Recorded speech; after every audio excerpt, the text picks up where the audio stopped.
My name is Brian Asher Alhadeff. I'm the Artistic and General Director of Opera San Luis Obispo, and I've been in my position since 2010. Opera San Luis Obispo is one of just a few grand opera producing companies in the state of California, and we have a glorious opera house that we're able to realize these amazing productions.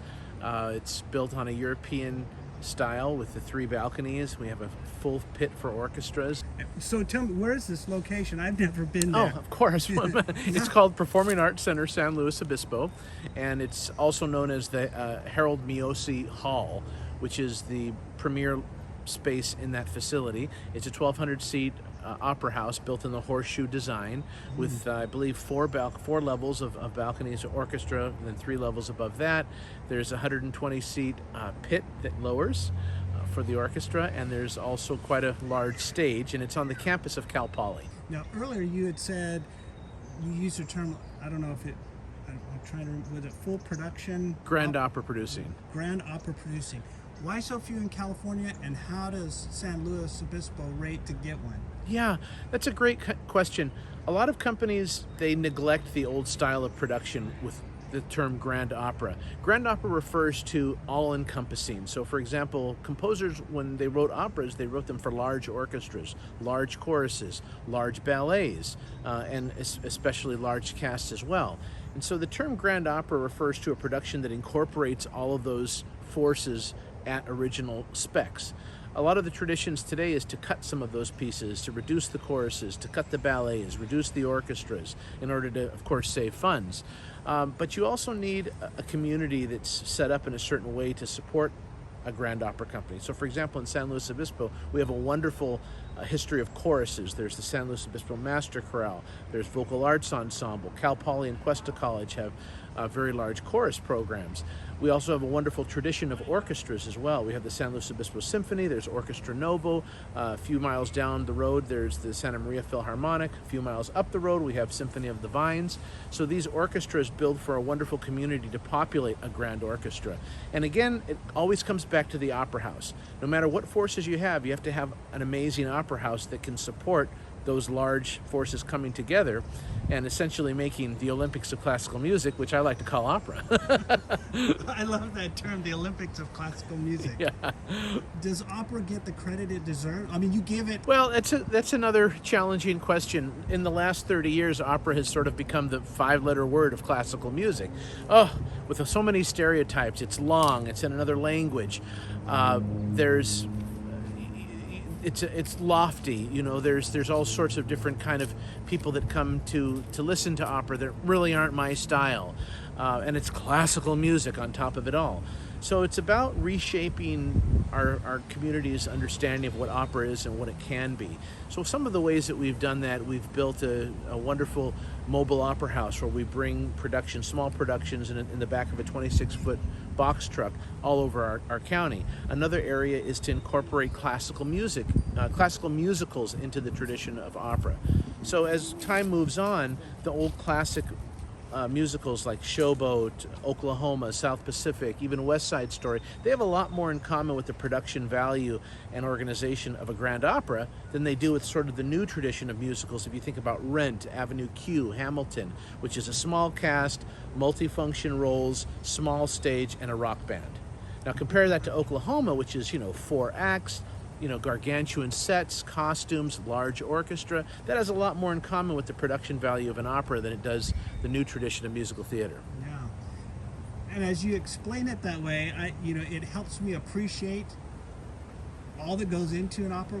But how can people find it more accessible? How can they learn about it? How can they gain little bits and pieces that make them appreciate it for the artwork that it is?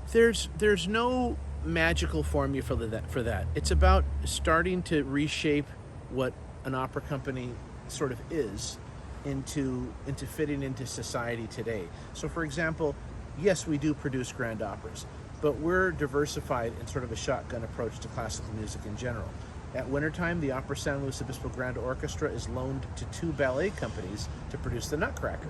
So we're reaching ballet audiences, usually younger crowds, and a dance medium through a very popular, we call it the cash cow of classical music, the production Nutcracker. So when people are watching Nutcracker and they're enjoying the show, they're seeing that the orchestra that's accompanying and making that music is in fact the Opera SLO Grand Orchestra. In the spring of each year, instead of producing a grand opera, we produce a grand musical. So for example, this spring we're going to be producing a grand production of Sound of Music.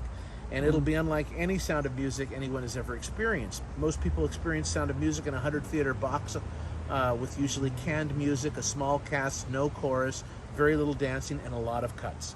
The way we'll produce Sound of Music is the way Rodgers and Hammerstein wanted it to be, which is a grand opera house, full orchestra, 2-story sets, significant costumes, very expansive.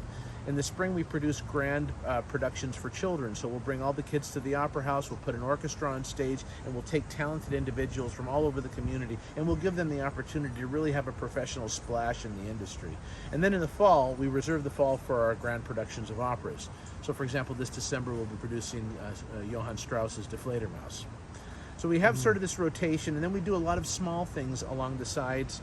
We'll have a recital series. We have a significant educational outreach where we send musicians into schools. We bring students into our shows in different capacities as well. Wow. Now, searching your website, I know that you've got programs to involve kids and youth. Tell me a little bit about that. What's the intent behind it? How successful is it? Yeah. We want to give kids real opportunities on stage. I feel as though that's the best way to hook somebody into considering, taking up a classical music instrument, considering taking voice, maybe even thinking about a career for those that we reach when they're already at a level of talent. Just going into classrooms and the proverbial old man standing at a podium pushing play on a CD or a tape deck, that's not what we're doing anymore. We're giving kids opportunities. We're reaching out to music teachers, asking who your talent spots are. How can we support your program by giving those students some real tangible opportunity in our shows? We also operate one of the nation's oldest summer opera camps. So the last 2 weeks of July, we have Children's Summer Opera Camp from 9 a.m. to 3 p.m. And it culminates in a show that's completely created by the kids. They build their costumes, they build their sets, they accompany themselves, they learn everything from memory.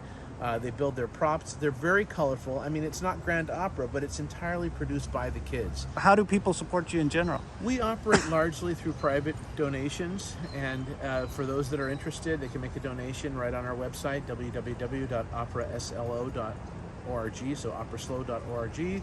But there are other ways as well. Since San Luis Obispo is a small community, we usually bring most of our leading talent from other areas of the United States. So we have a very active homestay housing network of families that are willing to house an artist that saves us the fees of putting them in a hotel. We also have a nationwide fine piano donation program. So if you have a really nice piano and it's just taking up space in your house, you can donate to that to Opera San Luis Obispo for a tax write-off. And there are other ways. We have sponsors that feel a magnetism towards different areas of opera. So some people may really like costumes. They're very interested in the chorus aspect. They want to sponsor the concertmaster of the orchestra, or they want to underwrite one of the leading roles. And so we really like to accommodate that as well. Where would somebody who says, you know what, I really want to know more about this, how do I get started knowing what it is? Yeah. The best way to understand our organization is to see it happen. And you can do that for free 24 hours a day. Just go to YouTube and search Opera SLO, just Opera SLO, O-P-E-R-A-S-L-O, and you'll be inundated with over 100 videos, small shorts from our pastiches of grand productions. You can see what our shows look like. You can see how expansive they are. I mean, I like to have a very honest and transparent relationship with our patrons. If I say you're going to see a grand opera and you're going to pay a ticket price that's relatively high, folks need to know that when they walk into the experience, that money is really producing something that's beyond their wildest expectations. So you can see that anytime on YouTube. We post our videos, we show our greatest moments. We want the world to know how big we are and how wonderful we can make the world when you're in our audience.